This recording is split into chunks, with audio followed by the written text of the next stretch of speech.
এয়া আমাৰ মায়ে কৰি আছে এযোৰ পুৰণা মেখেলা চাদৰত ষ্টেনচিল ৱৰ্ক।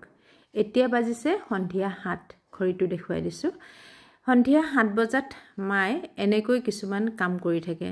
চাহ খাই লোৱাৰ পিছত মায়ে এইখিনি সময়ত কিবা কিবি বেলেগ বেলেগ ধৰণৰ কাম কৰে। তাৰ ভিতৰত এইটো এটা পুৰণি মেখেলা চাদৰ এযোৰত মায়ে একেবাৰে লাইট কালাৰেৰে এপাহ ফুল কৰিম বুলি ক'লে আৰু ফুলপাহ মোক বুজাই দিলে কেনেকুৱা লাগে আৰু সেই হিচাপত মই এখন বৰ্ডতে ফুলপাহ কাটি দিলোঁ।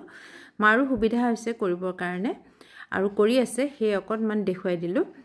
আৰু মায়ে যিযোৰ মেখেলা চাদৰ পিন্ধি আছে সেই মেখেলা চাদৰ চাবচোন জবা ফুল বনোৱা আছে।